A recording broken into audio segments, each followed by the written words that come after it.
Greetings. Welcome. It's another edition of Revolutionary Hoodoo, New Orleans Voodoo Secrets and Recipes. Come on in. The fire is hot.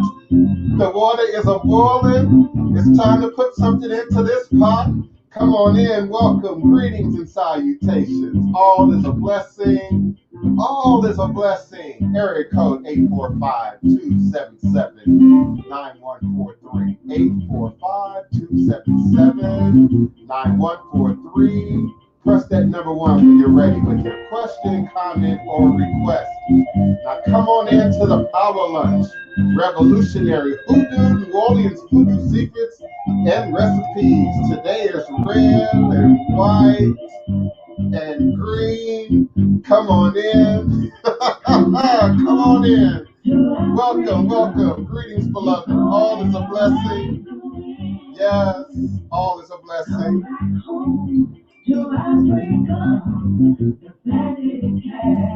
And golden rain are waiting for you once again. Coming back to you. I'm longing for my family, coming back to you. Out of bondage and now I am free. Come on in. Revolutionary Hoodoo, New Orleans Voodoo Secrets and Recipes. Come on in. Welcome. Greetings, beloved. Alafia, Neophyte, Okoa, come on in, beloved. Matthew Ferguson, Divine All Blessed. Peace and love. Come on in. Welcome. Greetings. Come on in. All is a blessing. I will be forward momentarily.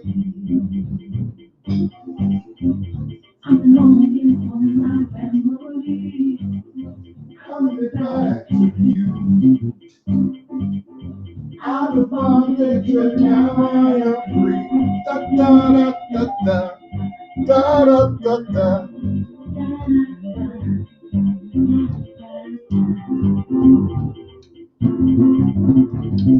Greetings.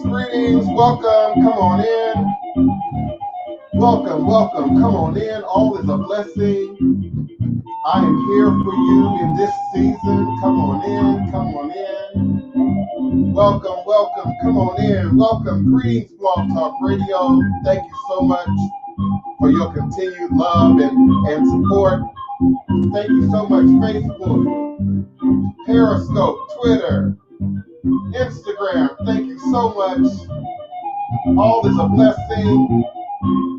Greetings to the UK. Greetings to Mother Africa. Greetings to Asia. Greetings, Canada. All is a blessing. I hope you all are paying attention to to Atlas of Cursed Places on Nat Geo. Atlas of Cursed Places on Nat Geo. Just know it's coming. All is a blessing. Welcome. Greetings, beloved. Greetings. Please prepare your questions, comments, or requests, and come on in. 845-277-9143.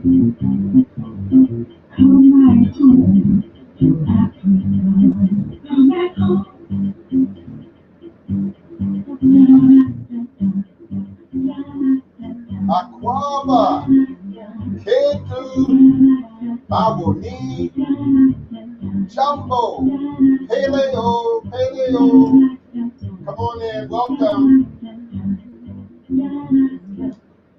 Eshua Lake Guana, Kosi, Were, Awo, Lohuto, no Iwo, Ada Afan, Boko, Si, Obatala, Mikita, Ni Ibo, Emilio, Aban, Eshu. Eshu is the respected elder who flogs, confronts, and uncovers fools. That one versed in mystery uses truth to own you. He causes scatter to feed poverty. Obatala shakes rascals to have sacrifice. The owner of warnings is the one who is Eshu, Aboru, Aboye, Aboshishe, Ashe. May our Ebo reach your rune. May our Ebo be accepted. May our Ebo allow what we desire to come to pass. And so we say, Ashe, Ashe, oh, Ashe. Divine, all blessed peace and love, joy and prosperity, elevation, revelations, and manifestations. You are now listening live to the Divine Prince.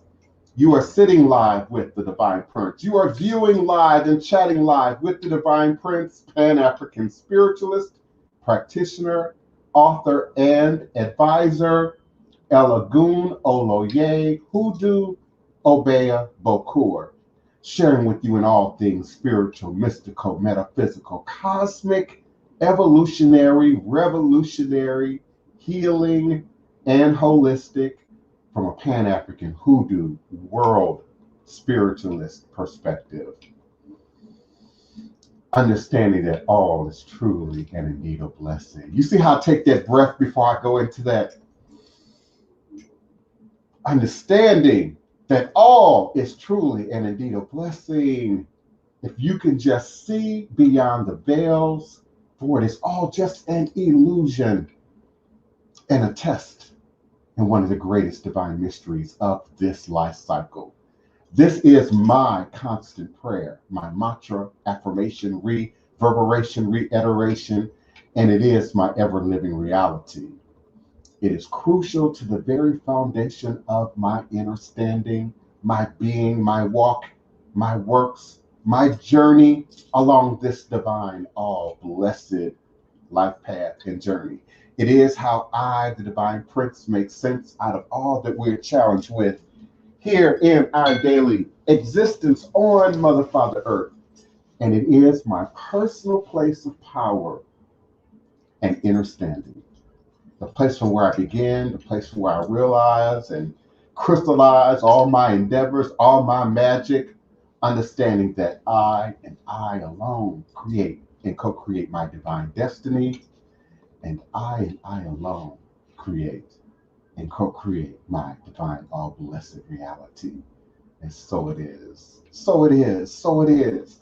When you are a god, when you are a goddess, you create and recreate your reality. Your reality is not influenced by the weather. Your reality is not contingent on what people say, do, or believe. People will abandon you. People will leave you out in the road, beloved. So indeed, all is a blessing. All is a blessing and works for the betterment of my good. And those of us who accept and walk in that mantra. Today is Tuesday, December 8th, 2020, and I am emanating and vibrating with you and for you live, verbally, virtually, cosmically, quantum universally from this working temple of the house of the Divine Prince. Thai Potions, Hoodoo Central in this legendary, historic, beautiful, most enchanted, and some would say most haunted city in America, New Orleans, Louisiana, in the Fogboard Treme, the land of my ancestors and those who came before me along this Hoodoo Obeya life path and journey, passing down the great Obeya stick, along with the knowledge of the life-giving herbs, roots, plants, rituals, spirits, minerals. My beloved Denise Augustine would say, our sacred stories, our sacred stories. Say it with me. Our sacred stories at oursacredstories.com. Please register, signed up, RSVP for your tours, your experience, your visitations here in this beautiful city of New Orleans, Louisiana. Let us walk you through the journey. Let us walk you through the history, much like we do here on this show, but right here on the ground in this legendary city of New Orleans, Louisiana. I am full today, as some of you might be able to pick up. Spirit is powerful, particularly in this season, in this time of the year when I espouse that the veils are their thinnest during these winter months, during this holiday season, when people's energies and spirits and hearts and emotions are often just right there at the surface. And so during this time, I as I often do, I seek the message, I seek the sign, I seek to wonder and make sense of and understand. And this year for sure has forced all of us, no matter where you're viewing in the world, no matter where you're listening right now in the world, no matter where you're chatting us right now in the world, spirit has forced us, nature has forced us to humble ourselves in this season of 2020, to seek balance in this season of 2020, to seek better inner standing of our own individual and unique polarities, as well as the polarities of our governments and our organizations and our leadership and those who step into those roles of leadership. We've all been tested in 2020. And for me, I don't know about for you, 2020 went pretty fast in spite of it all. The stay at home, one day leads into another day, leads into another day, and as long as you're operating in ministry, as long as you're operating in healing, as long as you're operating in spirit, I count it all joy. I count it all joy. I do want to note, and maybe I don't note it enough, those of you who, I find it curious, those who participate in the show don't necessarily watch me on TV. And those who watch me on TV don't necessarily even realize I have a daily podcast.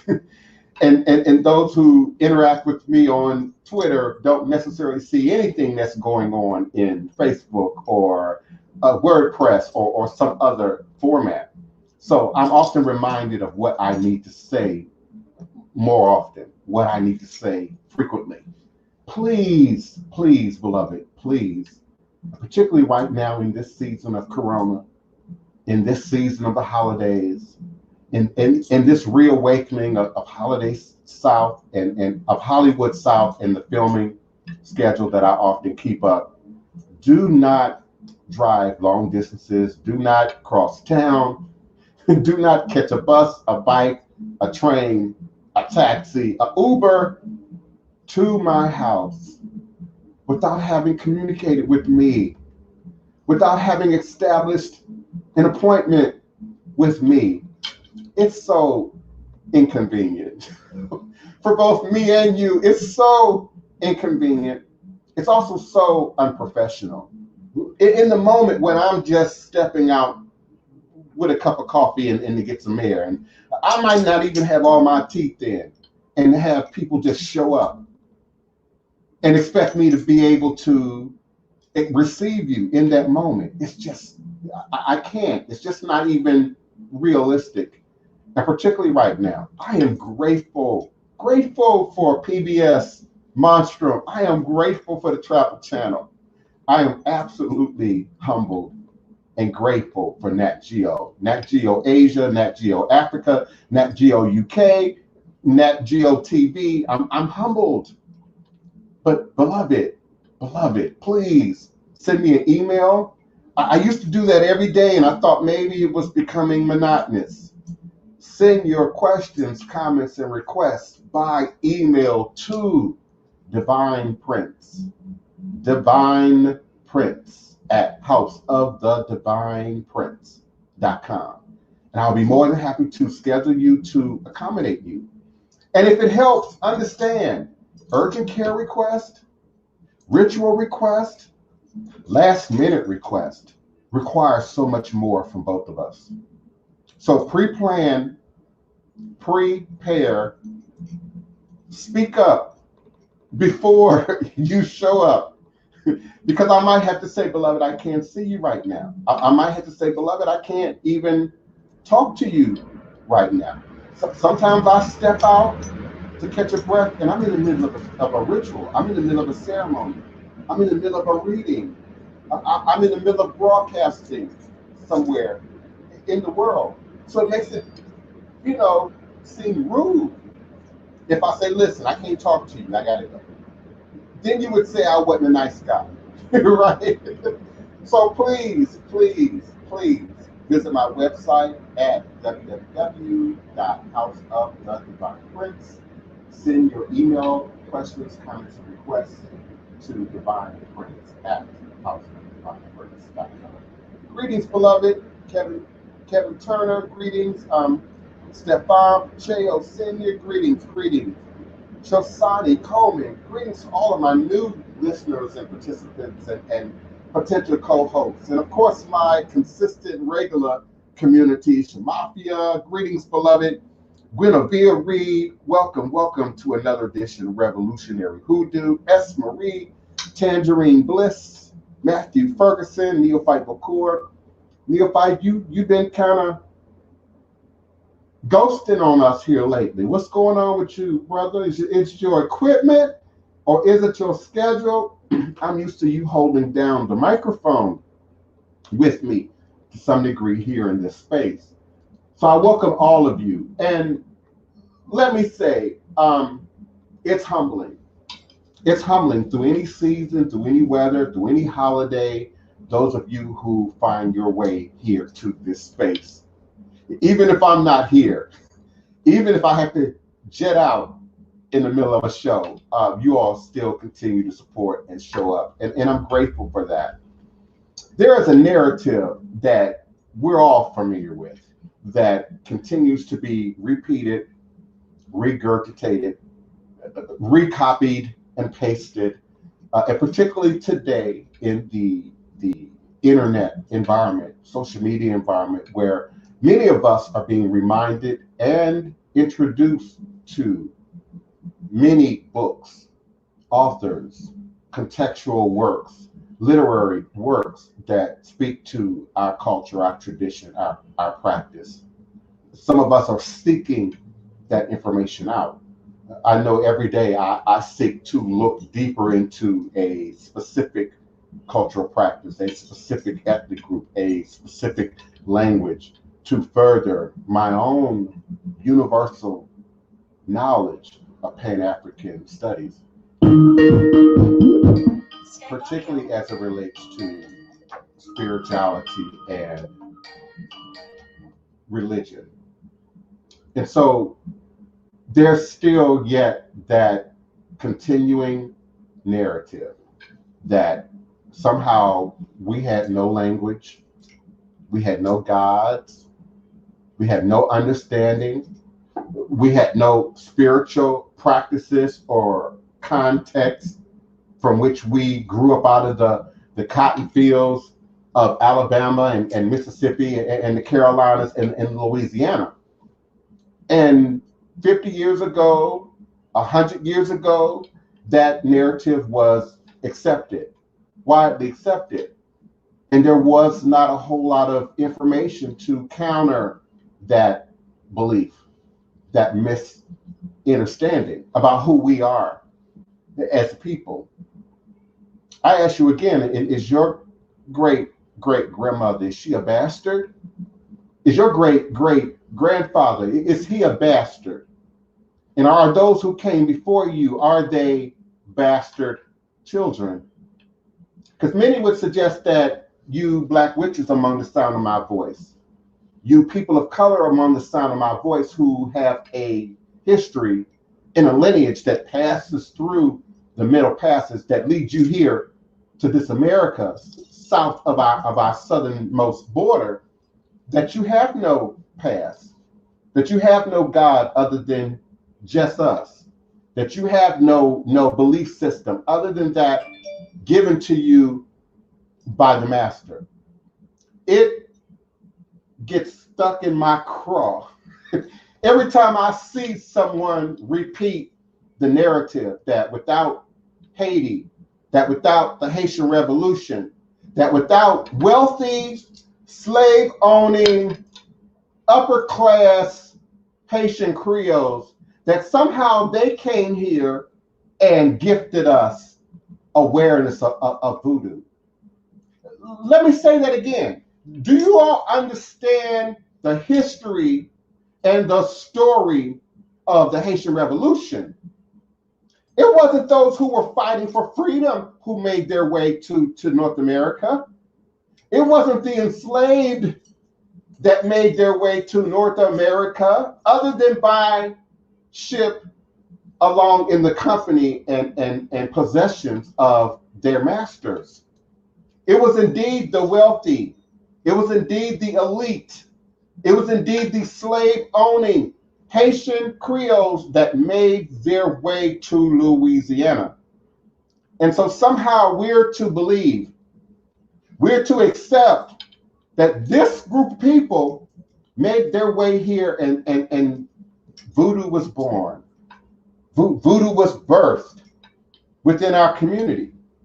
Not understanding, not accepting, or maybe just in absolute denial of the history of Louisiana, the history of enslavement in North America, and the presence of African-based spiritual systems here, along with the people, long before the arrival of a Haitian slave owner.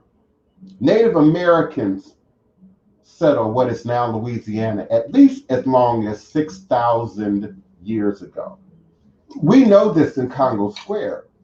We recount this story in Congo Square because we understand that the Homa Indian and many other indigenous tribes had their corn festivals on that sacred ground that we now acknowledge as the sacredness that is Congo Square. So that land was not just sanctified by us, not just sanctified by the Akan and the Fan and the Igbo and the Yoruba, but was sanctified by those indigenous people who possessed this land, who resided here long before we.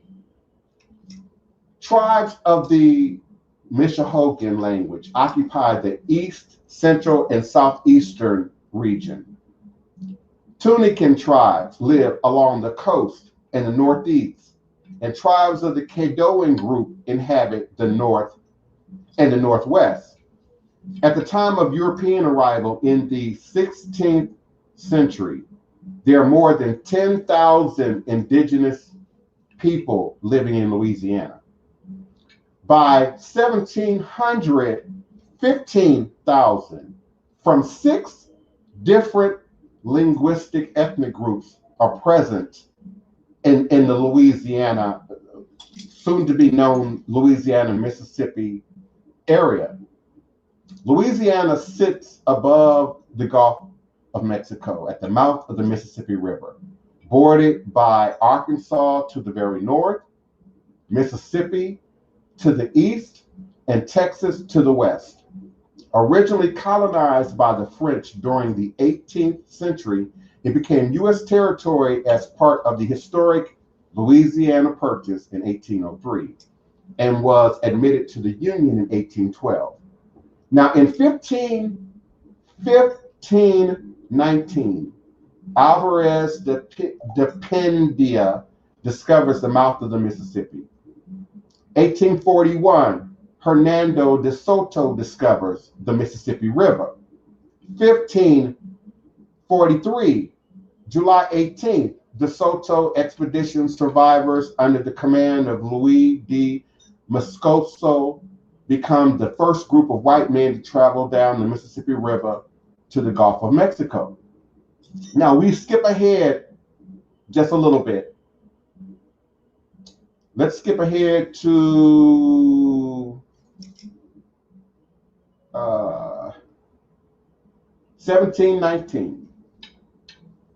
The first documented, because we understand now from the 1500s, 1600s, now 1700s, we are to believe that the Spanish arrived, that they had a relatively romantic relationship with the indigenous people. You know, we don't hear a lot of those stories being told.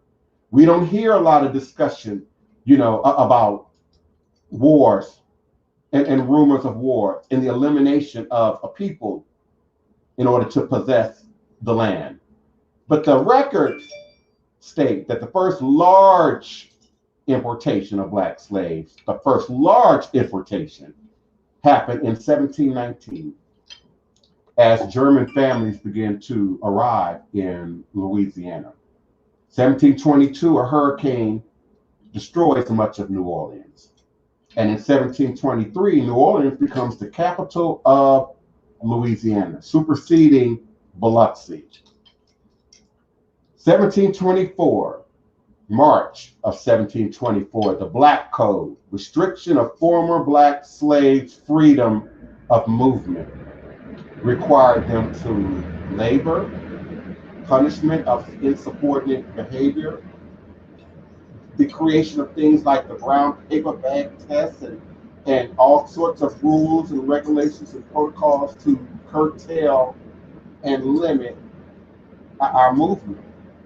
In fact, if you're aware of the T-Nung head wrap that is historic to New Orleans, it is to distinguish the pretty honey-colored, Creole-colored sister from a quote-unquote real white woman.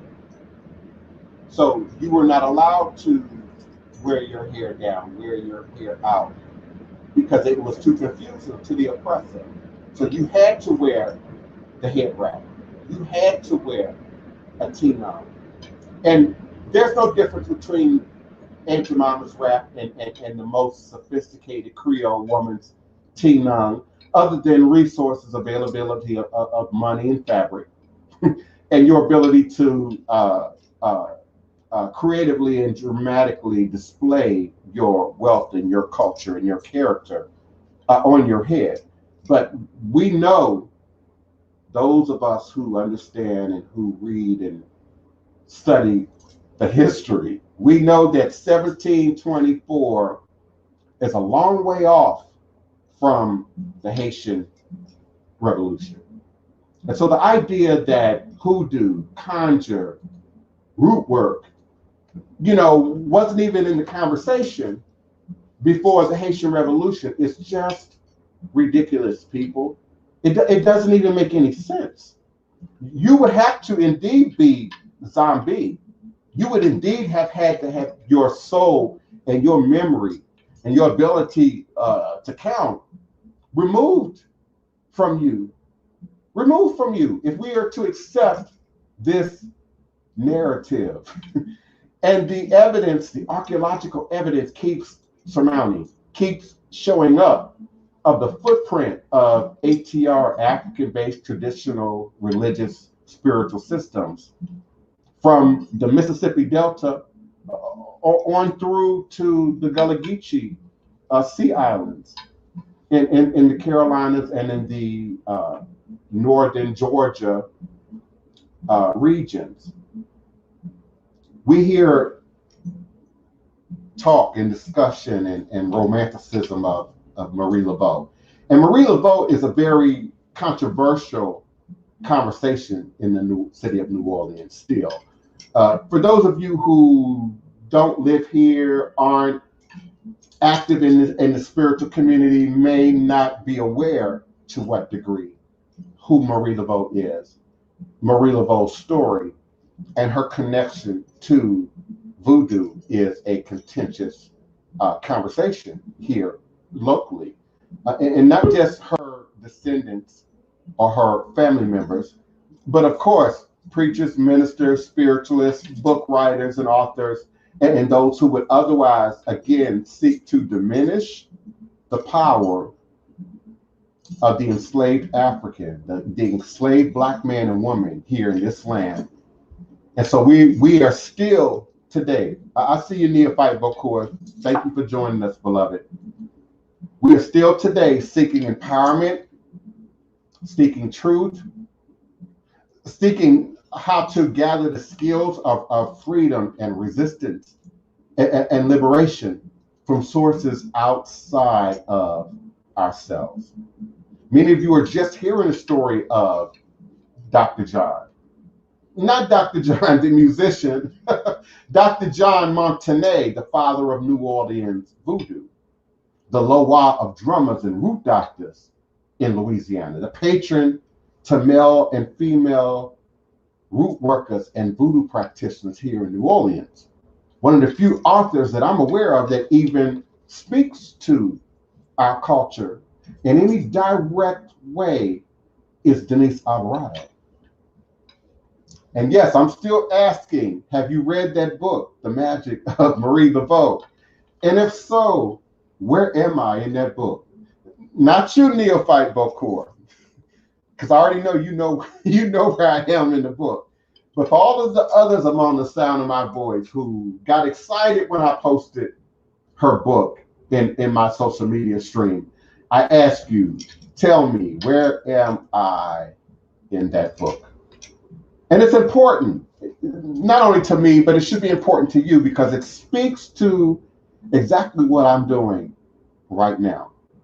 It speaks to why I'm doing what I'm doing right now. And that's to recapture, to regain power. Power. New Orleans is notarized for many things. Not just our great cooking and our great food and creative language and cultural nuances. We're also known for pirates and spy culture, during these earlier years of the development of the city. And during that time, there was nothing more sought after than a good gree-gree. There's some good wanga and mojo out of Louisiana, out of New Orleans. Use your imagination. Envision a time when there's no car and there's no airplane and there's no highways. And the Mississippi River is the superhighway of Southern America. Until this day, a great deal of your food, your oil and gas products, your coffee products come up the Mississippi River through the ports of New Orleans. And so people from all over the world, and still to this day, it's turned into a vibrant tourist culture that we have here in the city, sought hoodoo in New Orleans, sought mojo in New Orleans, sought empowerment in New Orleans. So some of the discussion about Marie Laveau is her role in introducing commercialized practice into the language of voodoo demonstration here in Louisiana. Some people lay the responsibility on Marie Laveau specifically, her and her daughter, for the introduction of tarot cards and fortune telling and gypsy-like characteristics of the voodoo demonstration in Louisiana. And indeed, it's one of the reasons that feeds people's desire to say, oh, that's some bull, that's a mess in Louisiana. That ain't real in Louisiana. You got to go to Haiti. You got to go to Panama. You got to go here. You got to go there. And so when we look at these historic figures like Dr. John Montanet, who also was one of the introducers of ATR by way of performance into the city. Remember, we're talking about a time where many of us were still enslaved. There were free people of color like Marie Laveau, understanding the conditions that they were forced to live under, had to wrap their head, had to make sure that they were clearly distinguishable from quote unquote acceptable white society. It's had to, adhere to the brown paper bag test, had to shop and eat at the black or colored Negro, our name kept evolving over the centuries, and so to arise to any degree of notoriety, any degree of power, much like the fictional character Chicken George in Alex Haley's Roots, was contingent on not just your ability to work and be a workhorse and a skilled workhorse, but your ability to perform, your ability to storytell, your ability to sing, And so many stereotypes stuck to us well up into the 1950s, 60s, 70s. The idea that we just shuck and jive, the idea that we just chew the fat, the idea that we can't communicate without ebonics, without, speaking jive, without, that's a 1970s word, speaking jive, without, somehow skinning and grinning, as my dad used to say, smiling through our pain, smiling through our objectivation as a people. And so Conjure, Voodoo, Hoodoo, root work has been a source of empowerment within our community since before the Haitian Revolution. I say, and I'll say it again, the Haitian Revolution only further complicated things for us, only made things worse for us in an environment where we are already being curtailed in our movement, where we're already being told where we can go and how we should go and how we should dress and how we should live and what gods we should acknowledge and what rites we should indeed perform. And so hoodoo, root work, conjure, voodoo have been forms of not just empowerment for us, but also resistance for us, resistance against the system. Some of that Big Chief Kevin Turner would tell you shows up in New Orleans, Louisiana, Indian culture. And not just the donning of handcrafted suits, but in the spiritual representation, in the spiritual symbolism, in why we chant and how we chant and what we saying when we chant and what we really mean when we chant. I believe it was the Goddess Initiative used that word yesterday about coded.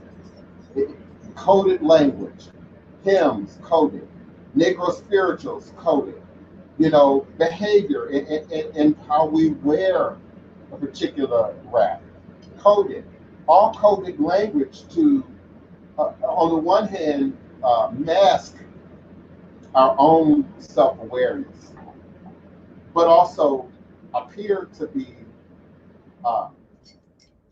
moving through the normal course of things so as not to raise much, attention from not just master, but from the adversarial cohort who might share your information, who might leak your secrets, who maybe can't be trusted with the power of your knowledge and your information. Particularly here in New Orleans, when we look at Saint Maroon and Saint Milo and the ability for enslaved Africans to not just escape slavery, but to escape it and return, to come and go, to create and set up maroon camps out in what was thought to be the swamps of New Orleans East, but to create a place of survival and solitude and safety for a great deal of time, and then to go back into the city, to come back into New Orleans, back into the French Quarter, to gather resources, to carry news or information, to fulfill your job, and do your work. So we've got to recapture, reclaim, renew what already belongs to us. This is not a point of argument. If you notice, I don't do a lot of documentaries, a lot of podcasts where I'm arguing between, voodoo in Louisiana and voodoo in Haiti and voodoo in West Africa. There is no argument. West Africa birthed voodoo. We understand this. And the ethnic groups that traveled forcibly by way of the Middle Passage carried that belief, that tradition, those understandings to wherever they landed. From the southern tip of South America to the northernmost part of North America. And again, somehow we are to believe, we are to accept that we had nothing until the 1790 Haitian Revolution, that we had no memory until then. Also, we still don't acknowledge enough the indigenous footprint in these traditions. Let me check the chat real quick. Neophyte Bokur, are you with me, beloved? Yes, sir. I'm right here. Sorry for the long absence from the show. Had to take care of some family business and whatnot. I got requested to travel with my wife to visit grandparents that were going through some ailments, and she thought that it would be helpful if I went along to, do some stuff for, for the family. In which, it was successful, but it was needed, so I had to take some time off. Okay, well, all is a blessing. I pray for you and your family that indeed all is a blessing. Let me respond to Revolution, Trolling Revolution. I like your name, by the way. Trolling Revolution. Are you, he's asking, am I in the next Pirates of the Caribbean movie? No, not that I'm aware of. Often we will film a movie or a TV show, and they will give them code names. And not the real name. In some cases, they have not named a movie until late in the production or after it has already been filmed. But I know from my schedule and sort of what I've done in the last year, no. I'm not even aware of Pirates of Caribbean being filmed here in Louisiana. Now, that doesn't mean that it has not been, or certain, segments of it. I'm not in every production. I know some people would like to think I am. I'm not in every production that comes to Louisiana, but I'm definitely in many of the productions that happen within New Orleans proper. So I haven't heard any talk of Pirates of the Caribbean, haven't seen anything of it. So no, I'm not in it, and I don't know a whole lot about it. I'm kind of glad that I'm not the only one that catch the little nuances added to the Disney catalog, especially the Pirates of the Caribbean.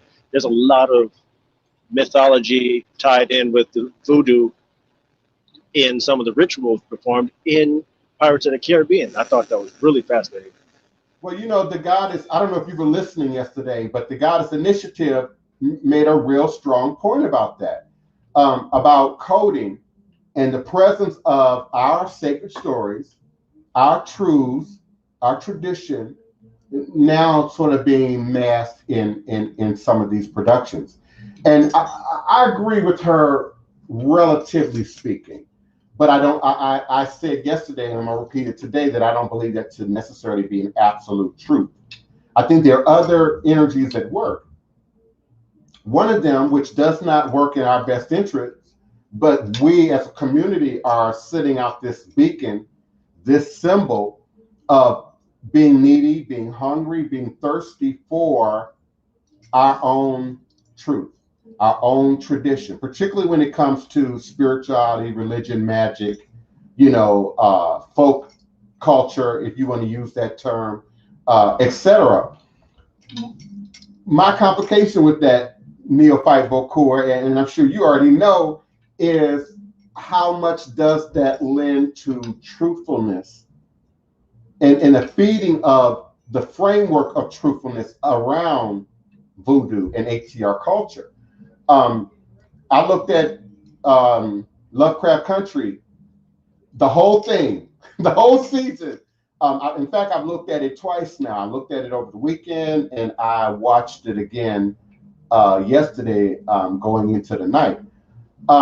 Very entertaining, very powerful messages being portrayed and projected. History was talked about. I didn't expect the Tulsa riots to come up in that. I didn't expect any degree of truth in our history to come up in that. But in a day when people are not necessarily clear about how to separate reality from fiction, truth from fact, it's problematic. And it furthers sort of the black witch notion about who and what we are. If you get a chance, run to my Instagram, Divine Prince Ty Emeka. My Instagram is Divine Prince Ty Emeka. I know that's long. It's all one word, Divine Prince Ty Emeka. And 5 posts in, it's a sister kind of laid out with some things going on. I won't give it away unless you've seen it already. But it's the introduction or reintroduction of the notion of vampire culture in Africa. And again, I think sometimes we over stereotype things. Things are black and white, think it's us and them, and we aren't always fully edified on the details of a particular practice or cultural nuance to be able to identify to what degree we brought it, to what degree someone else brought it, and to what degree it has sort of amalgamated, synthesized together. So many of the more modern voodoo ideas and concepts are Afrocentric, come out of more indigenous-based perspectives. And so in responding again to the Goddess Initiative, about the coding, I think that there is a interest in us all of a sudden. There's a desire for voodoo all of a sudden.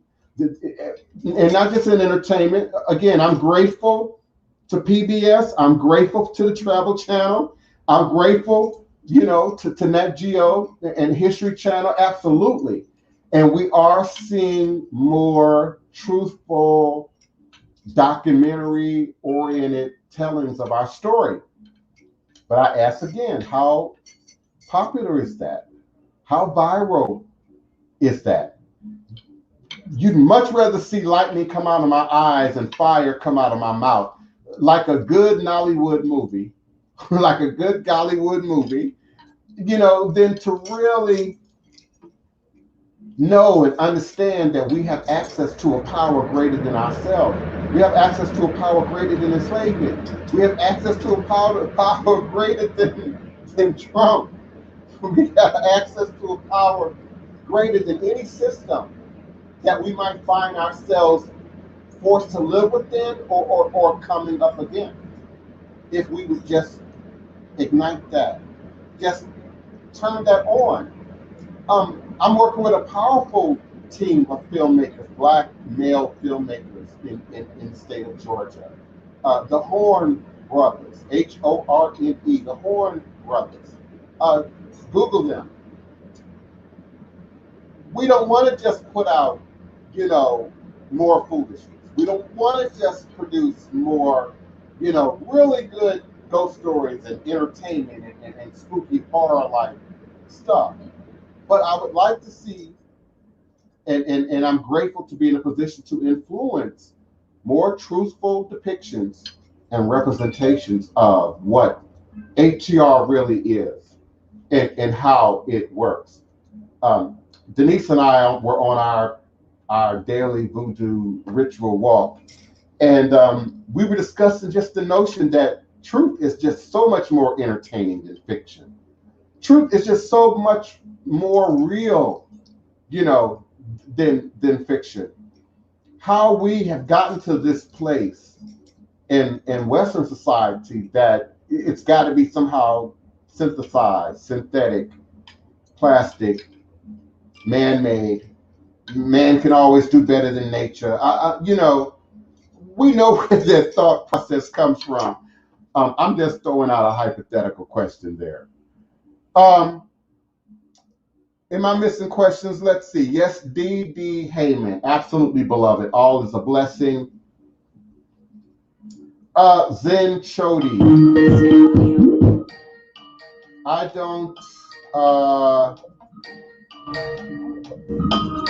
I don't adhere to Hollywood depictions of voodoo. So I don't know if your question is real or not. I will say I'm not really going to entertain it. There are much more practical ways to give someone COVID-19.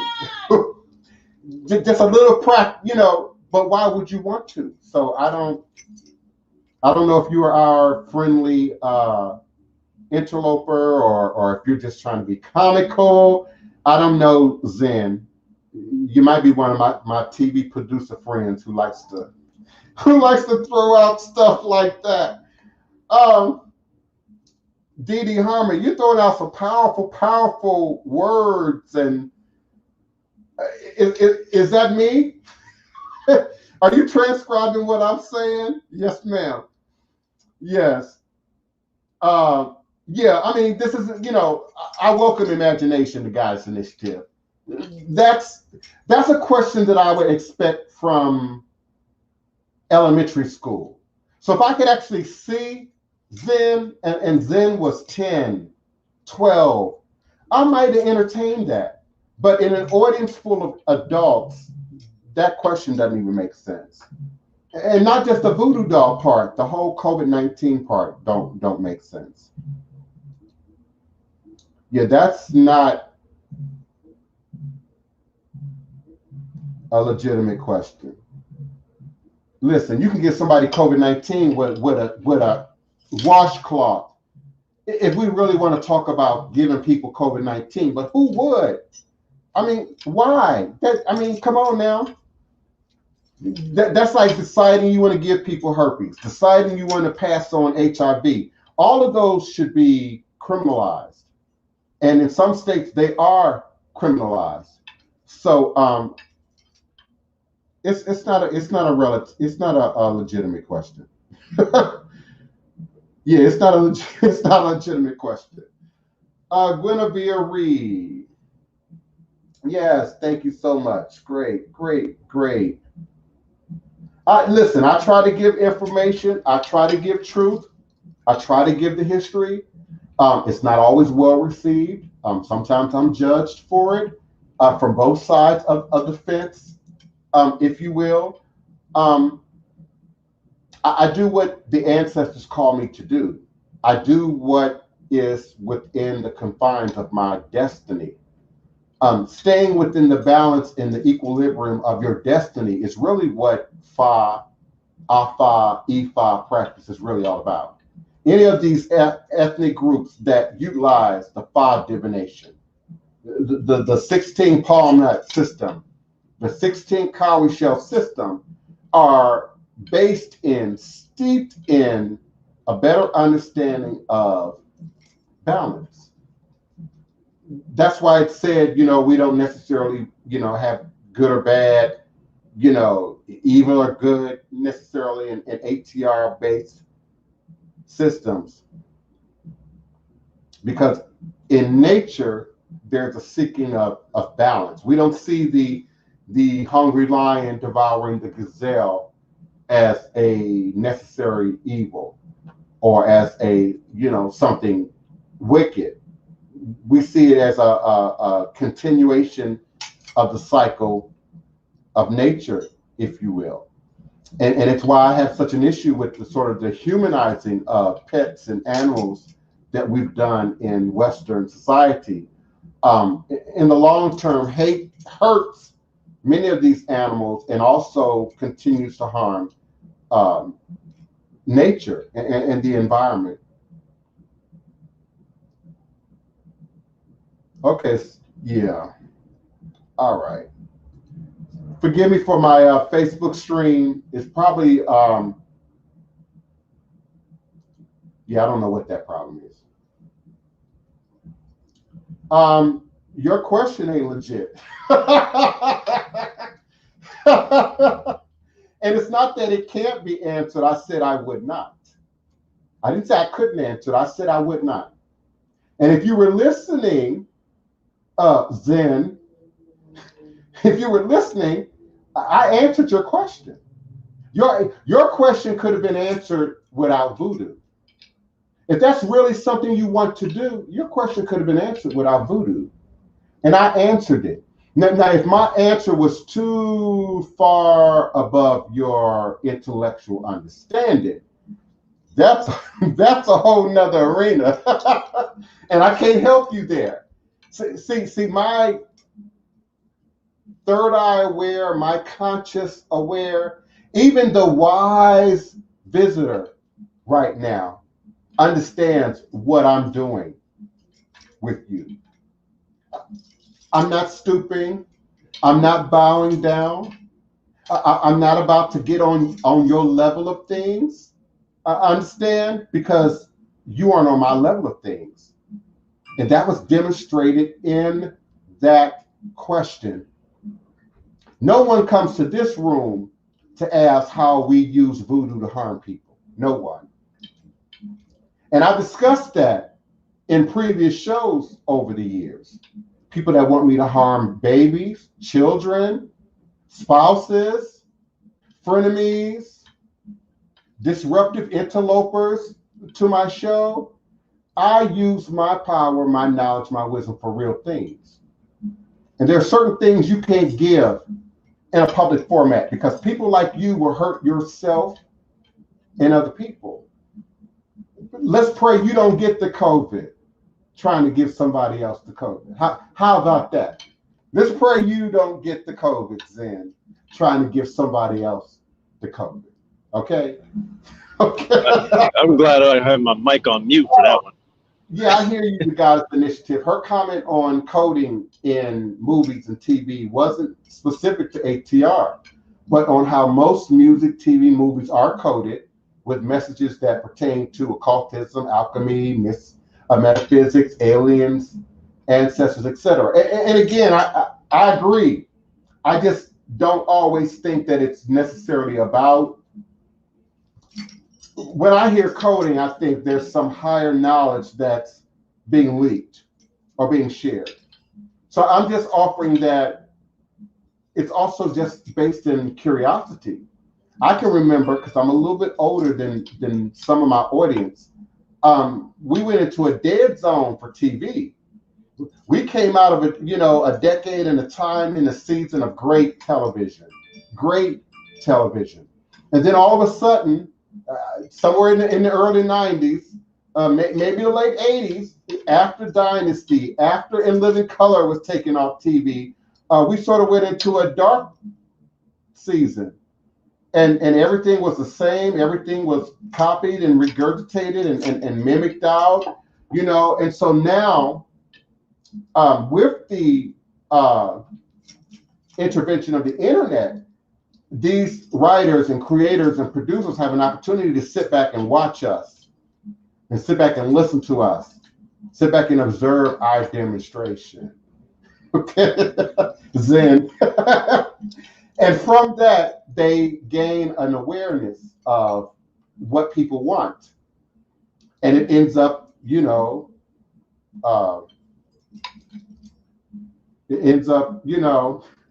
I'm trying to remember the most relevant TV programs that are out right now. It ends up on television shows like Lovecraft Country. So is it Soul City? American Horror Story. But again, once you introduce it into the realm of entertainment, artistry, then there's a degree of creative license that we allow the creator, the writer, the producer, in using imagination and fantasy and imagery in these productions. So I agree with the Goddess Initiative 100%. I just don't necessarily think that coding is always intentional or always designed to sort of represent something truthful in that environment, with the understanding that people like us would sort of pick that up, would sort of respond to it. God's Initiatives has quite a few YouTube influencers, or she has seen quite a few YouTube influencers in occult, ATR, witchcraft, making videos stated they have returned to Jesus. What are my thoughts? My first response is, hallelujah. That's my first response. My second response is, once you get of a certain age, you see certain patterns. And so there's some among us, Oracle Treehouse, for instance, who's been sharing with me since the 90s, has heard me say this, has heard me predict this, has heard me say that people are showing up in Hoodoo, and not just ATR, but like you say, occult, witchcraft, tarot reading, etc., etc., etc., primarily because they believe it to be popular. It's pop cultural right now, but then there's that what they believe to be a financial component. And okay, so you have a few charlatans that show up, a Miss Cleo that shows up, and they might make some money and disappear, end up in jail, end up going back to the church, end up going back to Jesus. And so each generation has to confront that, has to figure out, hey, I'm just learning something new. It's turning on all my energy centers. Now I'm out seeking this. And some of us do that in our teens, some of us do that in our 20s, some of us do that in our 30s. But when that light comes on, then they become aware, they start seeking the voodoo, they start seeking the psychic readers, they start seeking it. And rather than learn it, observe it, understand where you fit into it, they want to be a practitioner. If I had to compare that to the church, everybody can't just show up at a church and be the pastor. Everybody can't just show up at the church and be given the keys to the door, the account information. Everybody can't just show up and sit on the piano or the organ. And so there's some getting to know and some building of relationships and some development of skills and knowledge and understanding of how something is done and organized. And many, no matter what the age, Goddess Initiative, many are seeking the quick pill, red, blue, purple pill fix to a thing. And even when they skip over that, based on what you're saying here, they want to be all powerful, almighty. They want to be you or I or Big Frida or T.S. Madison, and they expect it to happen overnight. And I invited just then some other social networking figures who aren't in ATR, who aren't in spirituality and religion, to make a point. Because even if you can gather some sense of knowledge, history about ATR, you still got to learn social media. You still have to learn marketing. You still have to learn how to run a business. You still have to learn how to run a ministry. You still have to understand what ministry is. So you have those who come into this and they only see the flash, the lights, the performance. Oh God, I want to do that. I want to be a singer. I want to be an actor. I want to be a star in ATR. And then they might have some flash, might have a few moves, but then they get in there and realize that that's not enough to maintain this. And then when life kicks in, children, grandchildren, addictions, jail, police, drug abuse, financial problems. Okay, how strong then is your magic? How strong is your witchcraft? How strong is your occult power then? So yeah, and they go right back to Jesus. Some of them also can't shut out the voices, parents, friends, family, who just can't accept that you're growing, that you're evolving, that you're changing, that you might have a different sense of understanding of something. And I like to tell my godchildren all the time, if you can't explain it, you can't expect me to understand it. If you can't explain it to mama, papa, sister, brother, how do you expect them to accept you in it? It's not enough to say, oh, I don't believe in that anymore. I'm just spiritual. Well, what does that mean? What does that mean to someone who still existed within those systems? So I'm not surprised by it, Goddess. I'm not surprised that people would, spend, 5 years, 7 years, 9 years, online representing,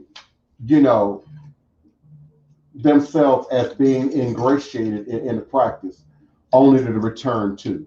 I've also had people then blame ATR, then blame Voodoo, then blame E5, blame Eshu for being problematic in their life, and then returning to Jesus. I had a cousin did that. That's why in any business, you got to be careful of mixing the lines between friends and family. And when religion and spirituality is involved, it's even more volatile. And so I had a cousin had same issue. Eshu messed up her life, and she then went back to a relationship with quote unquote Jesus that she never really had to begin with, which is another unique phenomenon. Those who've spent a great deal of their life searching, looking, exploring other practices and tradition, picking apart other practices and traditions and creating sort of this gumbo, only to then decide, I'm going to do Jesus. That's the only way. I'm going to do church. And listen, I'm okay with that, but just don't make it my issue. That's what I don't understand. Why then does it become my issue? Why then do you need to scam it on my page, on my post, in my DMs? Love your God, love your Jesus, love your white God, but don't judge me because I don't. Don't judge us because we acknowledge the ancestral powers that existed before that information was introduced to you. And don't bastardize it, but by suggesting that our ancestors had no organized structure, had no organized system, had no organized way of doing things, of coming into the knowledge of something, particularly during that Middle Passage, enslavement up until now. Almost everything that happened in our community, you were introduced to it, you were initiated into it by your parent, your older brother and sister, your aunt, your uncle, your grandparent. There was not this modern sense of self-knowledge. I was born naked into the world, and everything that I have and I've gained, I owe to myself. Didn't Snoop Dogg say that? Didn't he give himself an award? I don't want to thank God. I want to thank me. But I and I are root. Me and I are God. But you also are ancestor. You are ancestor. You are on your journey now to either becoming an Agun or an ancestor, becoming just another dead individual or an empowered individual who not only pulls people up and forward in this realm of existence, but on into the next. Our ancestors aren't bound to help us. Our ancestors aren't, obligated to assist us. They have committed to do so. They have contracted with God and the spirit realm to continue to assist us, but they're not obligated to do so. Thank you so much, Dee Dee Harmon. I appreciate you. Neophyte Bokor, what are you doing? Driving? Yes, sir. I'm heading over to place to get my trailer washed out. The artist April, when that's all that you know. That's all that you know. I won't necessarily judge them for a conscious choice to run back to the oppressor. I understand what you're saying, but if it's all you know, and then your attempt to learn something new seem hard, seem complicated, seem to take a great deal more effort than one might anticipate. Yeah, you run back to what you know. Just like the sister or brother who stays in an abusive relationship. My mom left my dad 13 times. She counted 11. I count 13. I had to ask Connie what she counted. But how do you explain that? How do you explain the woman who would rather put on makeup and cover up the abuse than to leave? So we say, oh well, are there kids involved? Is there financial, constraints involved? We start going through this list of stuff, and the more empowered you are as a woman, the less sense it makes to you that any woman would subject herself, would stay in an oppressive, abusive, bondage-based relationship. So the artist April Incorporated, yeah, they run back to the oppressor. They run back to the abuser. You run back to what you know. And it's reinforced because it appears, the illusion is, well, that's what everybody else believes. You turn on the TV, you turn on the newspaper. Oh my God, try going through all Africa and choose some countries. Uganda, Angola. You almost think that there's nothing else going on in those countries except religion, except Christianity and Islam. So that reinforces for the weak at heart that there are no other options, or the other options will not be as supported, the artist April. And so they do. And I'm in agreement with you. I'm shaking my head too. They run back to the oppressor. They run back to the only thing that they know. Yeah, it sounds like they're trying to make sure that they're initiative. You're entitled to that. For me, it's a little deeper than that, but you're entitled to that. And for many in our community, it's much more deeper than that. Some brothers and sisters cannot separate enslavement and oppression from Christianity to get to that place. And I'm not here to judge whether we should or should not. I know that I'm not. But as you started your comment, I'm okay with people who choose Christianity. I'm being very specific with my words. I'm not okay with the church. I'm not okay with the Catholic organization. I'm not okay with the, structures, administrative structures that we associate with the quote unquote church. I don't have a judgment of my mother or anyone else who chooses to adhere to that tradition, who has their own inner standing within that tradition. It's not here for me to judge. Now, as a activist in the community, no, I'm not about to teach it. I'm not about to support it any more than they would support me. Any more than they would support me. And that's a big issue in our community, particularly the Black community, throwing our support behind people and places and things that do not support us. We talk about the foreign-owned corner store and spend our money there. We talk about people coming into our community to offer us something that we may or may not necessarily need. And then we keep supporting them to be there. Didi, it's spirit. Today is spirit. Ain't nothing going on behind us. It's spirit. So yeah, I'm okay with the quote unquote Christian. I'm okay with the individual believing Muslim. Believe your beliefs. Believe what you understand. But I don't, wholesale marketing it to the people. No. JP Tarot, I agree. ATR puts more responsibility on the part of the devotee versus just showing up on Sundays. And that was one of the things that drew me to Voodoo, was sort of the idea in religion that, you wait until the other side. You wait until the great by and by. It'll all be good, after a while. Voodoo and ATR gave me a sense of control, personal control, having something that I can always do, some action that I could always take.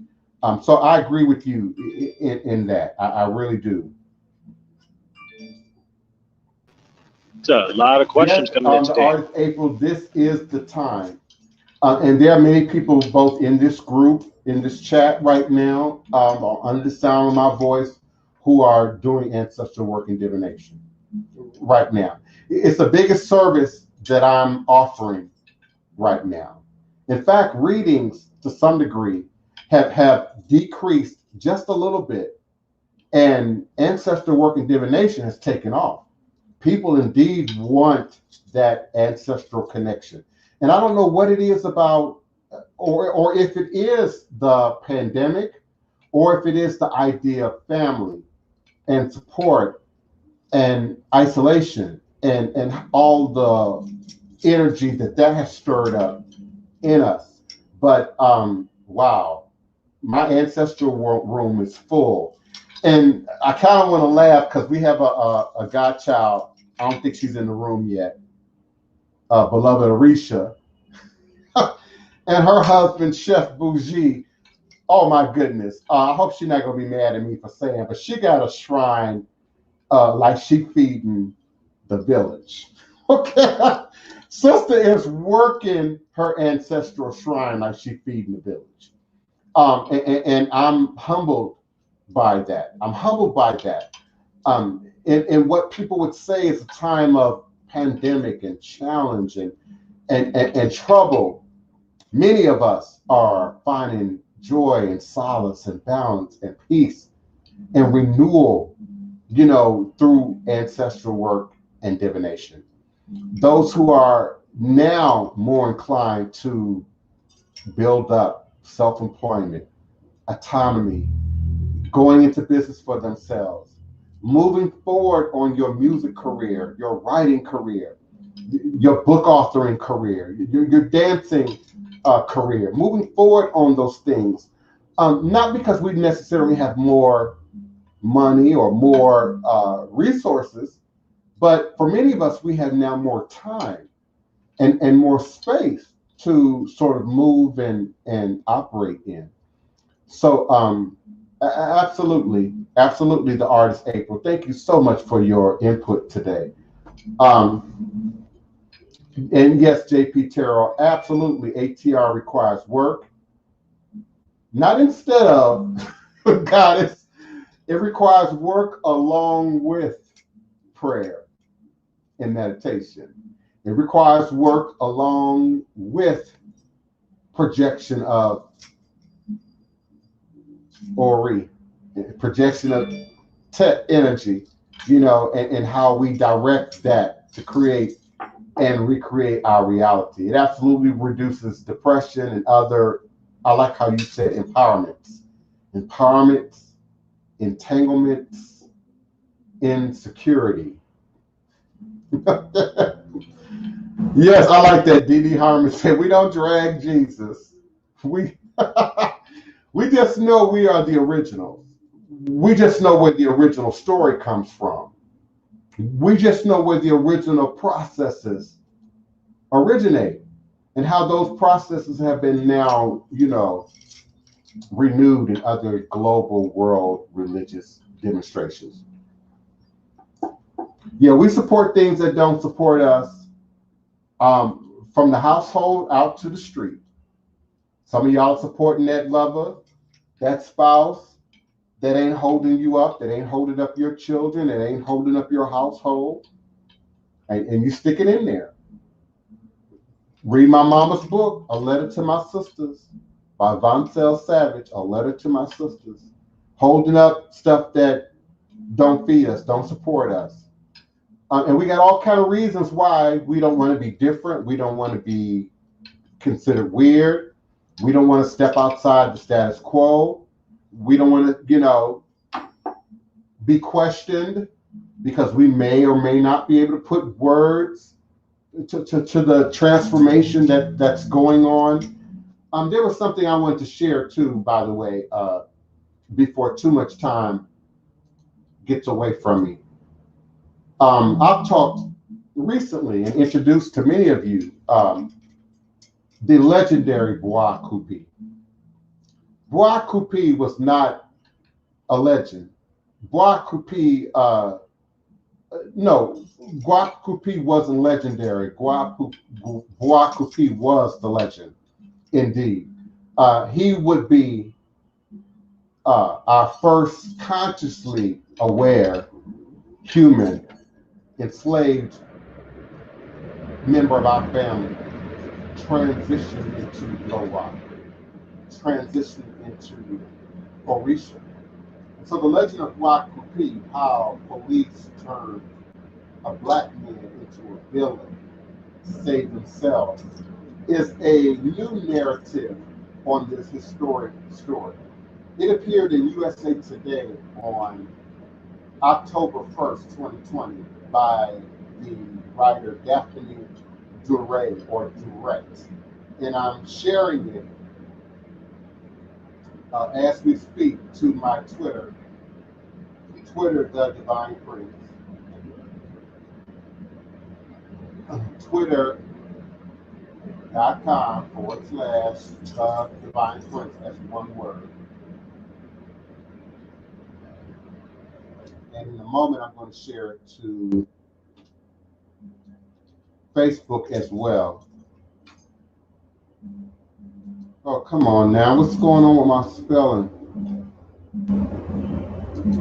Okay. There we go. Legend of Bois Coupe.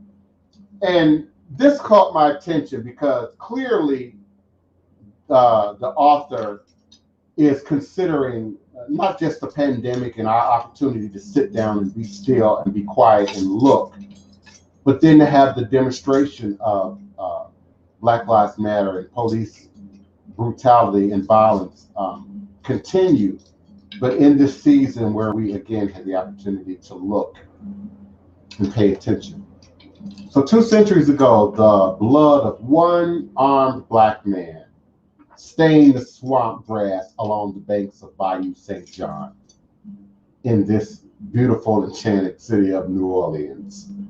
The city guardsmen who shot this fugitive slave lowered their guns. They got close enough to count 2 wounds, maybe 3, and decided that Bois Coupe was finally dead. They were wrong.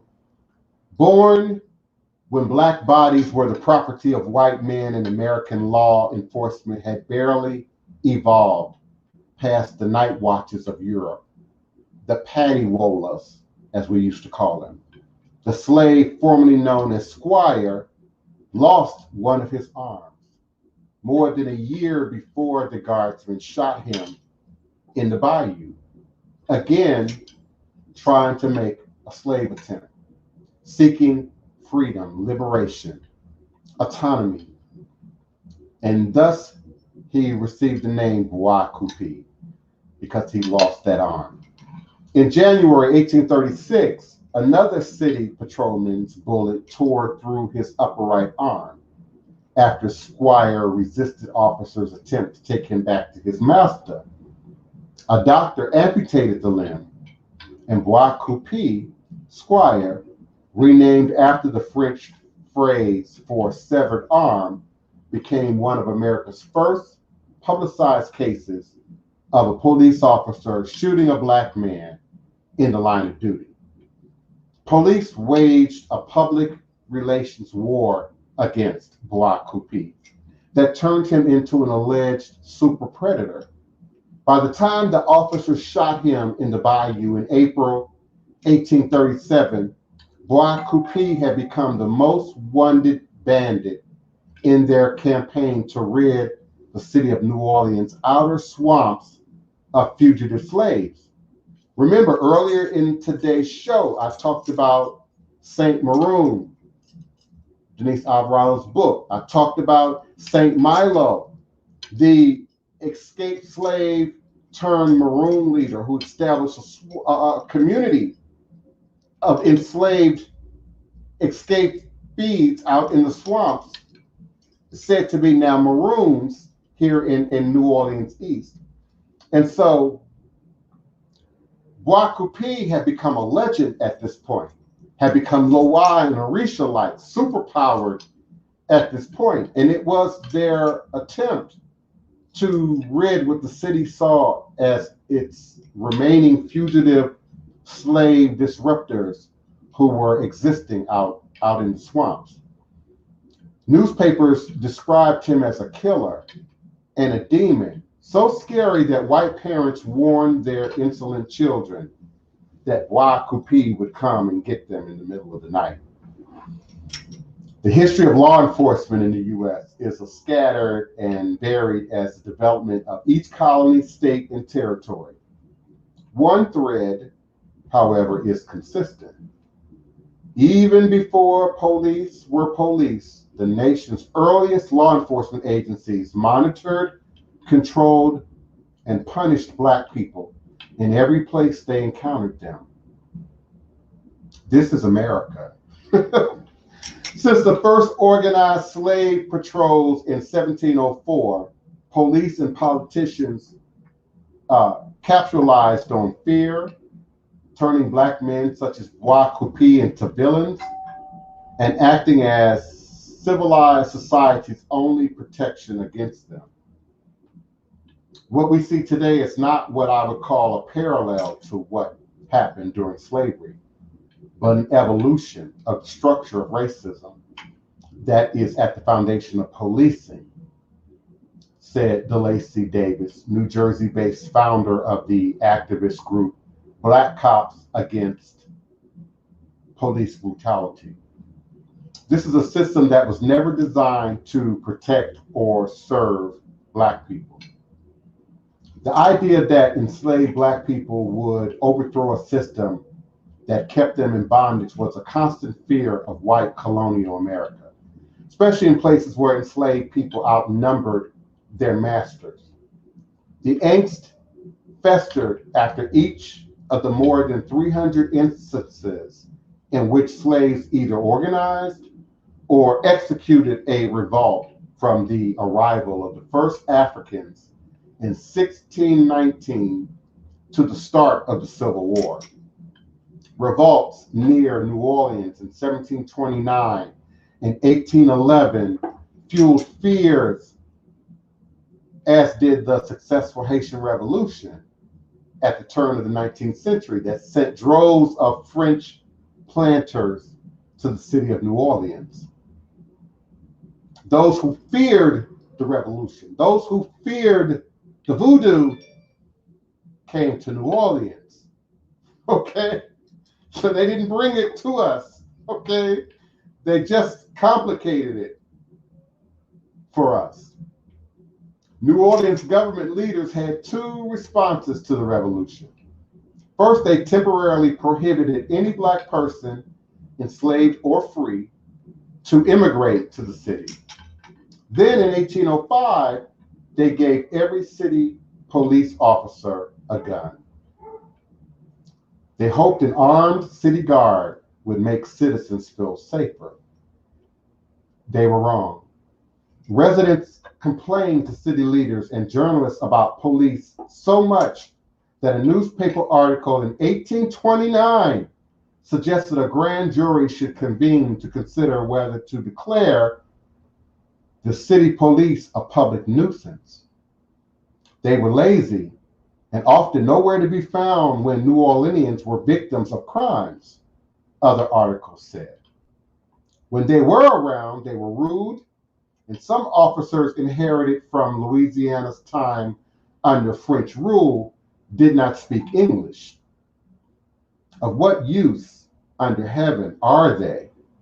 Asked the writer of a New Orleans Argus article, which referred to the 50-member police force as drones and proposed cutting their $21,000 a year salary budget. The truth is, the city guard is no guard. It is an outlandish and facial establishment, neither ornamental nor useful to the city of New Orleans. And remember now, I'm not talking about right now. I'm talking about 1829, defund the police in 1829, referring to the police as drones in 1829. In 1830, city leaders voted to disband the police department after an officer shot and killed a white sailor in the line of duty. Okay. New Orleans Mayor Dennis Prayer, who was in charge of appointing officers, vetoed the measure, but couldn't stop the calls to rein in the police. The only thing New Orleanians agreed police were good for was controlling the city's enslaved Black population. They regularly rounded up disorderly slaves, took them to jail, whipped them.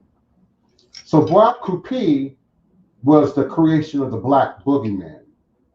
Bois Coupé, then known as Squire, was a favorite of his master, William Dubois, who took him along on hunting trips and taught him how to shoot a pistol.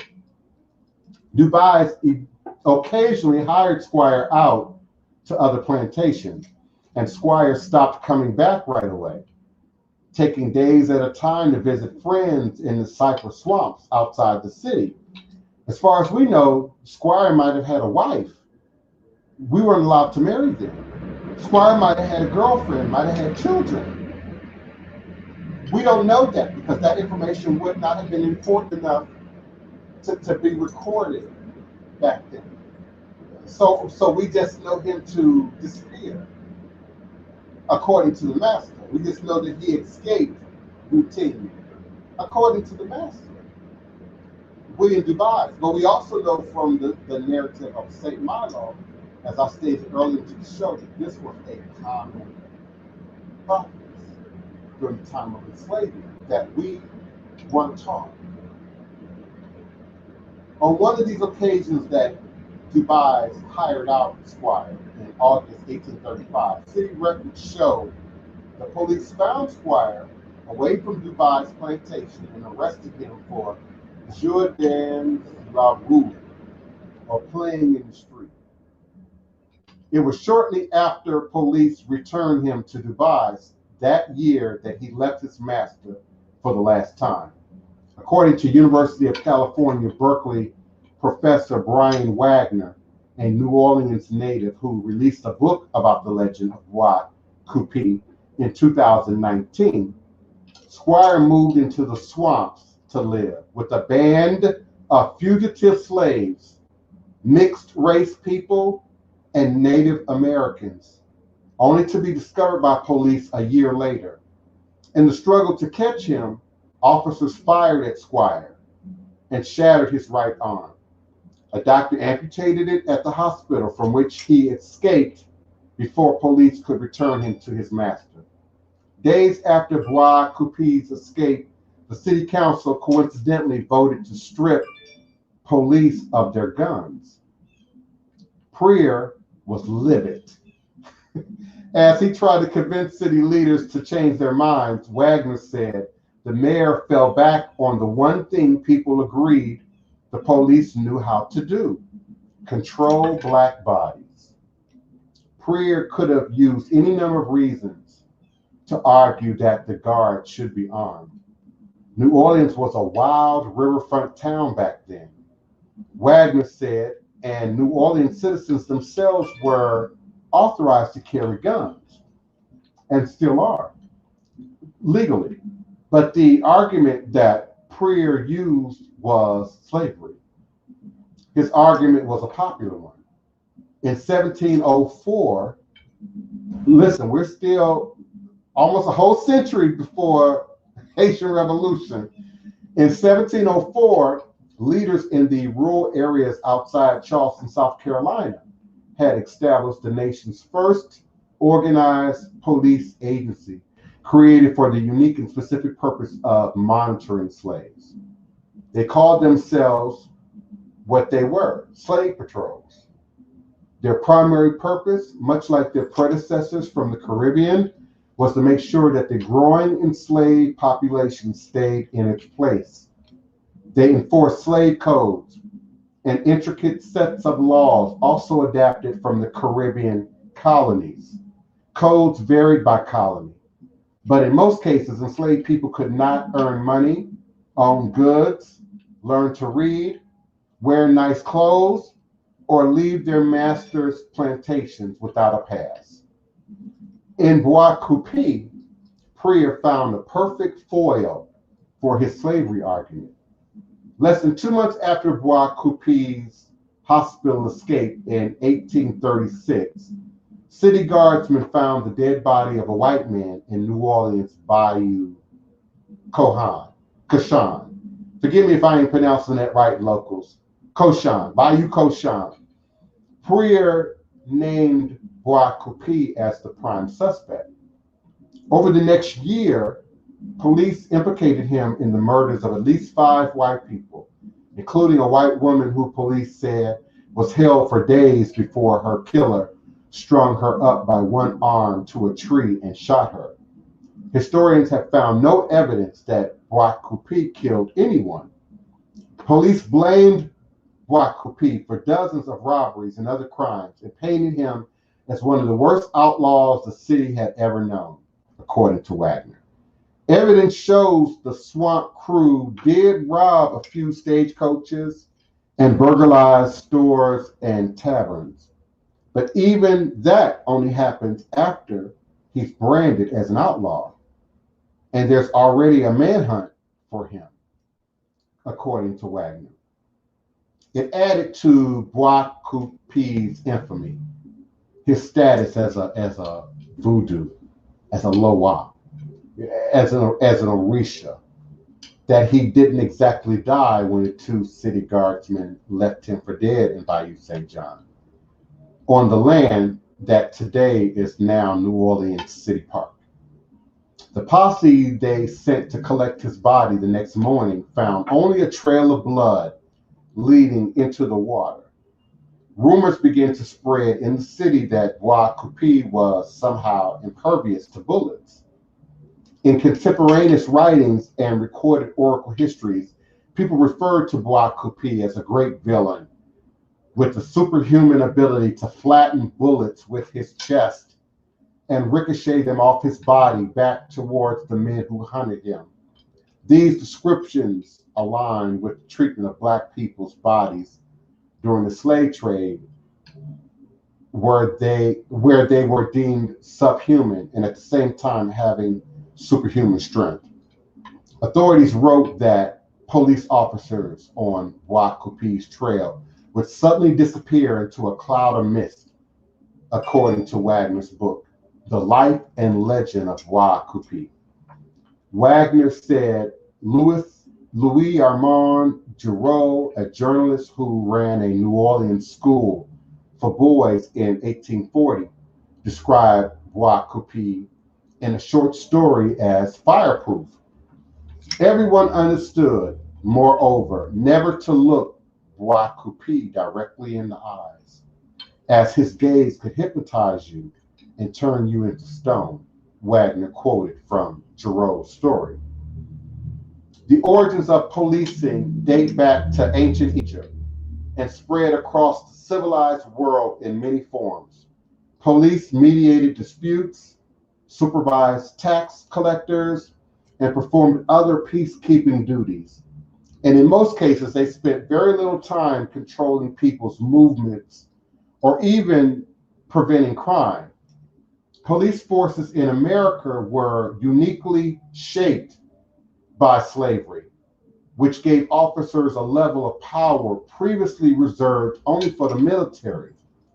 Experts such as City University of New York professor Christopher Chapman said American policing's roots in controlling the movements of Black people, such as Bois Coupe, evolved into a fundamental aspect of modern American law enforcement that disproportionately brands Black people as threatening. According to Chapman, This makes police officers more likely to view Black people as combatants who need to be neutralized for even minor acts of perceived disobedience, such as questioning the reason for why they're being stopped, refusing a search of their car, or objecting to arrest. In George Floyd's case, it cost the 46-year-old father of 5 his life under the knee of a Minneapolis police officer on Memorial Day. In the minutes it took Floyd to suffocate on the ground, at least 3 other officers stood by. He pleaded with Derek Chauvin not to kill him and said repeatedly that he could not breathe. Beyond Floyd, Chapman said, right-leaning politicians and pundits rebranding of the Black Lives Matter movement as a hate group or as terrorists illustrates how government and law enforcement marginalize Black people who push for equal treatment. And in doing this, they can paint everyone that believes in the movement with only the most radical views of the people in the organization, Chapman said. It's a process of trying to undermine the movement by connecting it to violent images. What that does is it sends a message to a reasonable person that says, if I don't agree with the looting or acts of violence, then I better distance myself from this. In Bois Coupe's case, any chance he had of being a sympathetic figure vanished by the time Pure declared him an outlaw. Although city councilmen wouldn't agree to rearm the city guard until the late 1840s, Giroux wrote that newspapers that had criticized the police years earlier now urged Pure to do whatever he could to get the Negroes of the swamp under control.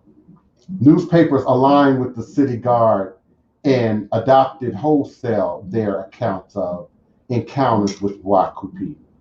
Police were still not allowed to carry guns in April 37 when 2 city guardsmen shot Bois Coupe on the banks of Bayou St. John. But the New Orleans Bee reported that the 2 officers had been hunting rabbit on the land of the prominent citizen when Bois Coupe approached them and shot at them. The incident reinforced Pure's claim his guardsmen needed guns, gave them a self-defense argument, and made Bois Coupe an attempted murderer. Suddenly, the same city guard, characterized as lackadaisical and inept years before, became heroic. Not entirely a novice in these things, the guardsmen quickly returned the company, and with success, the newspaper reported, which in 1830s, English conveyed with glowing terms the idea that officers were skilled marksmen who hit their target while competing in self-defense. Bois Coupe survived for 3 more months after police thought they killed him in Bayou St. John. All the while, historical records show he had a bounty as high as $2,000 or nearly $55,000 in today's money over his head. Bois Coupe's demise came not at the hands of the police, you already know what I'm going to say, but at the hands of an acquaintance. A Spaniard named Francisco Garcia bludgeoned him to death in hopes of receiving the award money, but was disappointed when city leaders paid him only $250. Police threw Bois Coupe's disfigured body near a fountain at what today is Jackson Square, and white New Orleans celebrated his death. And it's one of the reasons that I celebrate Saint Maroon every year on June 19th. I don't acknowledge Juneteenth for obvious historical, archaeological reasons. I do acknowledge the brutality and the execution of St. Milo and many other Maroon leaders like St. Milo and Bois Coupe, who ultimately were mutilated and disfigured and beheaded and hung in Jackson Square, one of the most favored tourist spots today, one of the most favored psychic spiritualist reader spots today, Jackson Square. And white New Orleanians celebrated Bois Coupe's death. Historic accounts of Bois Coupe's demise came with reports that New Orleans slave owners forced 2,000 to 3,000 slaves to look at Bois Coupe's body. The life of this Negro has been one of crime and total depravity, one newspaper article said, calling him a fiend in human shape. His destruction is hailed by old and young as a benefit to society. The report continued later, adding, so enormous have been the crimes of this Negro that the large multitude of slaves assembled to see the last of him shuddered at the bare recital of his bloody and murderous deeds. In the years since his death, the story of Bois Coupe has been retold and romanticized, and some versions depict him as 6'6", having both his arms intact. Sidney Poitier played a role in 1957 movie called Band of Angels that many say was inspired by Bois Coupe's legend. The story has been recited as fiction so many times, Wagner said, that when he started research for his book several years ago, native New Orleanians were surprised to hear that Bois Coupe actually existed. In that way, said Davis, a police officer in New Jersey in the 1980s, police nearly 200 years ago turned a victim of their violence into a man no longer worthy of an honest existence. By the time they shot him the second time and he lived, they didn't need him anymore, Davis said. He was worth more dead to them at that point than alive. And so we see not only that story, that imagery, that energy transferring into our modern times, but we also see that same game plan, that same blueprint being utilized. Aboru Aboye, priest Awo Lowa, Babalawo, Ifa Orisha, Yoruba, Ifa Toke, greetings, beloved. So we see that same demonizing of hoodoo, root work, conjure, voodoo still today. And if it's not outward demonization, then we cartoonalize it, we fictionalize it, we give it fantasy-like qualities so that it appears unbelievable, so that it shows up as unrealistic. I find it very interesting that many New Orleanians did not know the authenticity of Marie Laveau until the 1970s, when Ina Fritnick came here from a Euro-Asian country. I'm not sure exactly where she's from. I want to say she's from, I'm not sure exactly where she's from, so I don't want to misquote. But she came here, went through the archives, slept on people's couches, and validated the authenticity of Marie Laveau. So it's really interesting to me how we don't acknowledge our heroes. We don't acknowledge young Horace. Greetings, beloved. The one young Horace. Yes. Thank you so much. We don't acknowledge our leaders, our heroes, our activists, our Maroons when they're on the ground and doing the work. And often our stories are told by others with an interest in our story, with an interest in our history, with an interest in telling and retelling and validating. And we've got to take better care. We cannot continue to allow our heroes to go Yes, always a friend, ain't it, Goddess Initiative? It helps to support that idea that we can't trust each other, that Black people can't come together, that we can't, work in a unified reality for the betterment of all people.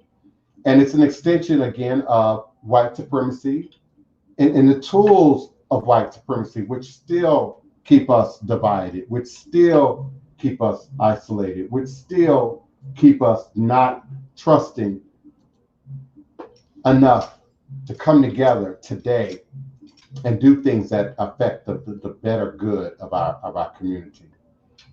Listen, do you all have questions, comments for me, requests? My phone lines are still open at area code 845-277-9143. 845-277-9143. You got about 9 minutes for your questions, comments, or requests on the phone lines. You can also join us here live on screen. If you got your webcam and your microphone and your audio together, follow the URL link that is scrolling. Give me a second to copy and paste that, and I'm going to throw it back in the chat box. And you got about 9 minutes. And then I'm going to go hydrate and find me some lunch and best utilize these 15 minutes before my next appointment arrives. And for those of you who missed it, thank you so much, JP Tarot. Thank you, Goddess Initiative, Neophyte Bokur. Am I freezing? I'm not freezing on my end. So it might be your internet connection, Neophyte Bokur. But I'm always grateful for the opportunity to share the truth. And I share the truth because I don't want to be a preacher, a screamer, the soapbox guy whose only interest, JP Tarot, is pointing out who is and who is not. My goal, my wish, my prayer is that people will walk in their authenticity. Authenticity doesn't require perpetrating, doesn't require a mask, doesn't require looking like, pretending to be A, B, or C, one thing or the other, but to walk in our spirit journeys authentically, to step into these practices and these traditions authentically, and not beguile ourselves and not mislead each other. We know that when we look up today in social media, everybody's a reader, everybody's a tarot reader, everybody's a psychic, everybody's a root worker, everybody in Twitter and Instagram and Facebook all of a sudden is a reader. And as the Goddess Initiative so eloquently shared with us early on in the chat, the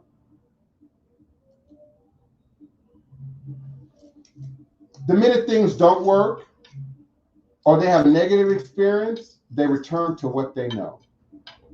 And in many cases, that's the church. In many cases, that's Jesus. In many cases, that's, not having a real belief, But they drag ATR in the process.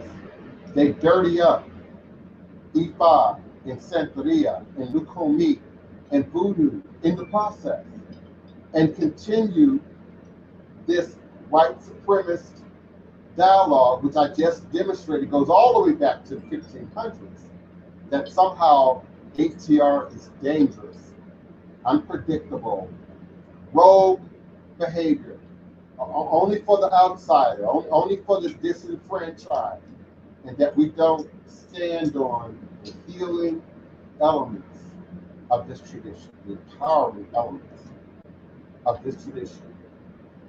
The Goddess Initiative, I'm grateful for that. You said that your child heard and responded to my voice even while you were pregnant. So I really appreciate that. All is a blessing. I like the knowledge and the idea that I'm not just doing what I do for me or for you or for this moment, but that we are, everyone that's here, we are speaking into the future. we're speaking into the next generation. 10 years from now, 20 years from now, 30 years from now, 40 years from now, who knows how many of us will still be living or not, but this dialogue, this footprint will still exist.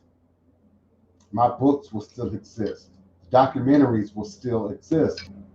The documentation of our journey will still exist.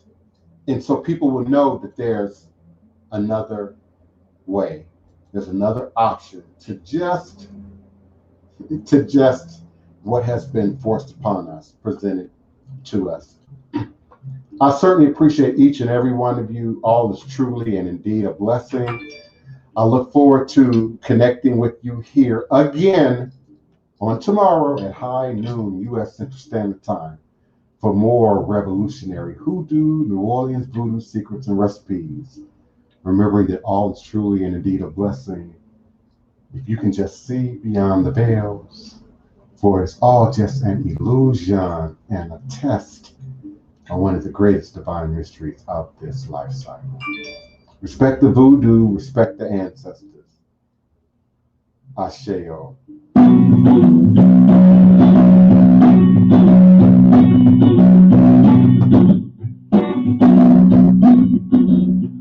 Dash of cayenne to the room. Gonna put on my green suit. Boil the gumbo, hot and steady. Don't care if it's ready, ready. Don't breathe at that old cemetery. Down on Cleveland where she's buried.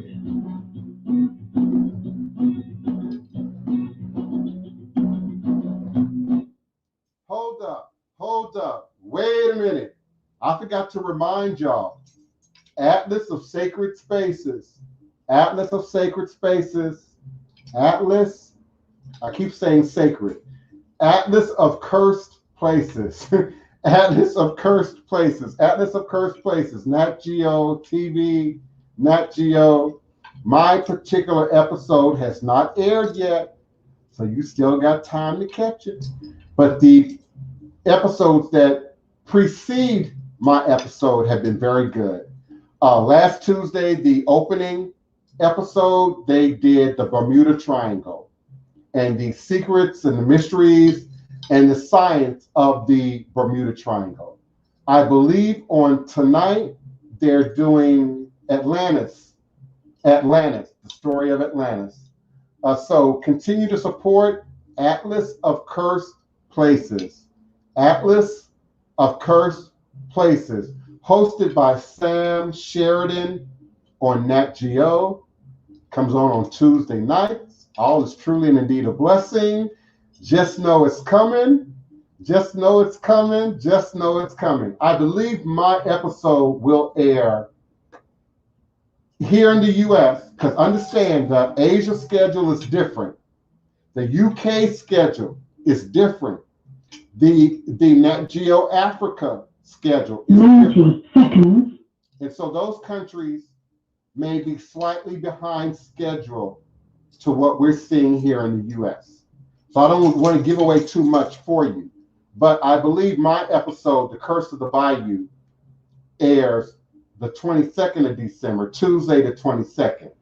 In 1915, Louisiana, a local hoodoo practitioner and healer named Aunt Julia was enraged at the logging industry. The logging industry was cutting down her community, was cutting down her trees, was cutting down her medicine in the swamps. So she invoked a curse on the people, it said, on the land.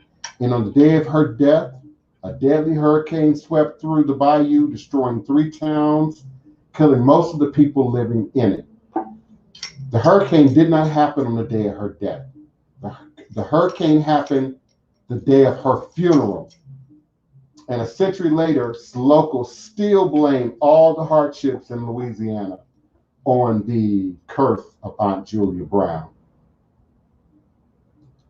One day I'm gonna die. I'm gonna take the whole town with me. 10 seconds. One day I'm gonna die. I'm gonna take the whole town with me. So I need y'all to support Atlas of Cursed Places. Atlas of Cursed Places. Tuesday night, Nat Geo, Ujo Wajet. Nat Geo, National Geographic TV. You don't have to have cable. You can watch it on the internet. You can watch it on the Nat Geo channel. Greetings, Cleveland, Ohio. You can watch it on the internet on the Nat Geo channel. You can watch it on Hulu. You can watch it on Amazon. But yes, P. Anderson, the channel is Nat Geo. Is Nat Geo. All is a blessing. See you at 8 o'clock Central Standard Time tonight. If you want, you can join me on Twitter and we can talk about it. All is a blessing.